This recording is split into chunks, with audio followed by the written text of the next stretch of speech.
G'day, it's Rob here again. I'm just having a bite of lunch. And yeah, I've got to say, this UK beer, Shepherd Neame, is top stuff. You want to give it a go. I was really surprised after being brought up on those movies in the 1970s, Barry McKenzie, where they slagged the Poms and their beer particularly viciously. I never ever thought British beer would be any good, but I got to say I was totally and utterly wrong, and this stuff is really good. So there's a little push for Shepherd Neame. And I mean, it came about really because Christmas time my nieces gave me some mixed beers for Christmas, and this was in there, and this is really good stuff. Anyway, enough of my lunchtime drinking habits. I've been shooting a lot of videos lately, and I've been trying to cut back. I feel like I'm doing too many, and every time I do something I think, oh, this could be interesting, you know, people might like to know this and see this, and you know, it's hard to stop pumping out videos. I try to wind back, but it's just not working. So anyway, it's happened again. I did another mod this morning to my poor old, hard-working, much abused Chinese lathe, my cheap Chinese lathe that's seen me through thick and thin and done a fantastic job. So what have I done to it? Well, I'll show you. I'm still working on this thing, the bastard flame liquor engine, and I've still got to make the method pot up for it. And it takes a special sort of method pot with a spout sort of coming across at an angle to get the flame path right up close, because you've got this arm going up and down and valve flapping around, and it's not ideal. It would have been better if they brought the arm in from the top, you know, so the flame could then be unhindered from the bottom. And if push comes to shove, well, that's what I'll do. I'll flip the whole damn thing over and have another redesign. I'll get this little mother going at some stage. Anyway, in the meantime, I'm having a bit of lunch to aid my thought process. So, what's all this got to do with the change to the lathe? Well, I've got to make the method pot up, and that's what I've been working on. And while I was doing it, something came along that been bugging me for years and years and years, and I've never done anything about it. I'll show you what it is. So here's what I'm doing. Some home cast alley, beautiful. That's that last piece I showed you. Beautiful bit of aluminium. This tremendous. Turned out great. Preheating the mould. It's the best thing out. Do it, guys. And yeah, that turned out fantastic. Anyway, I'm using a boring bar on this. That's all well and good, but the problem is that when you get to the bottom of the method pot and you're facing off the end of the method pot with the boring bar, it's got all this overhang, and you can easily, and you will, get some chatter. I mean, I'm doing this with carbide, and it's giving a good finish, but you'll get chatter. You can get some, you know, not noticeable, not sort of living corrugations, but you'll get a little bit of chatter. That's not an issue, but what it does is it backs off the top slide. It unscrews itself a bit and it slowly comes back. It's been bugging me, so you've got to sort of hold the top slide so you know it doesn't turn, and then feed it in and out.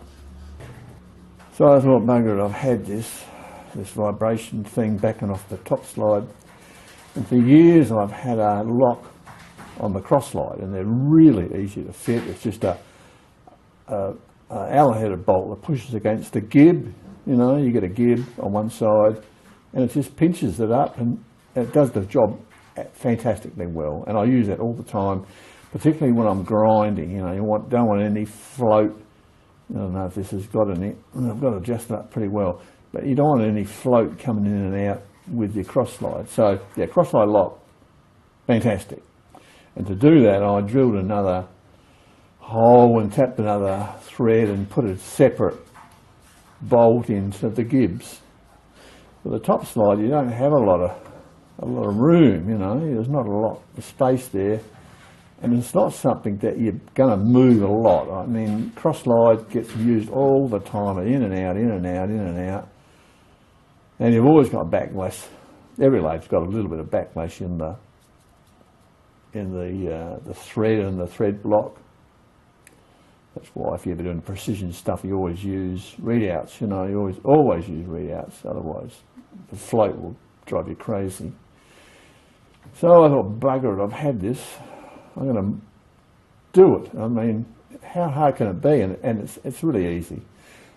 So all I did was I took out one of these little grub screws. And you can see that, I hope. Yep, okay. And I just replaced one of them with an Allen-headed bolt, the same size, which is 4mm in this case. And it's just the same, just ground a taper on the end as these have. I mean, these are fixed. I deliberately used this one rather than an end one because I didn't want to risk putting extra wear on the end of the base. So whereas there it can, you know, I mean, it's never going to come back from this point here. It's only going to go forward because, you know, you're only going to be advancing it. You know, it's a bad idea to bring it back because all the crap's going to get onto the base. So, you know, I only ever bring it forward, so this is the ideal one. And originally I started off and I made up a screw with a knob on it. You know, I thought, oh, that'd be handy. I could have a knob and, you know, be easy. But then you realise you have to keep it the diameter of this section, otherwise it could get in the way if you put anything on the top of the top slide, like I do with that little grinder and drilling and, you know, 775 powered machine. So I couldn't have it too big, and then you lose leverage, you know. Not that you need a lot. I thought, bugger it, it's a waste of time. I've been stuffing around doing this. It's useless. I'll just put in a plain stainless steel Allen-headed bolt with a tapered end. That's all it needs. And I've got a habit on this lathe, all of the spanner sizes, Allen head bolt sizes throughout the whole machine are all standard. I keep them all exactly the same. I don't mix them up at all. And they all fit the Allen keys and stuff that I've got on the rack at the back of the lathe. Here's the cross slide lock. Easy to do up, and it can't get in the way of the tailstock or anything. And it's between the gib adjusters. Simple. And there's the same setup there, except we've replaced a gib adjuster. And instead of using this Allen key, we use the next size down, the small one, but it works the same way. You just nip it up, no problem whatsoever. As this doesn't have a lot of travel in comparison to the cross slide, I think that arrangement's okay. And yeah, you just bring it up firm, you know, bring it up and just leave it there, and it's got the same effect as these. You don't do these up dead tight either. You never do that. So it just comes up and you leave it there, and it'll hold that position. Simple. So here's my set of Allen keys. This is all metric. These came with the lathe. Well, this, basically, I think they did. Yeah, they did. And these are imperial, which I also use on some other fittings, which are like fly cutters and things like that. But nothing to do with the lathe is non-metric. Everything is totally metric. Everything is totally standard. And, you know, even the spanners and all that. Look how much use that's had. It's wearing the chrome off, you know. I mean, this poor old lathe has done a lot of work. Look at that. I've given this thing hell, and it's never ever let me down. It's been fantastic, and it's dead accurate, really accurate. So anyway, I stuck that in there. So there's a quick tip for you on a video that was never meant to be, and as I said, I'm trying to cut back on videos because I think I'm overdoing it lately. But I just can't seem to control myself.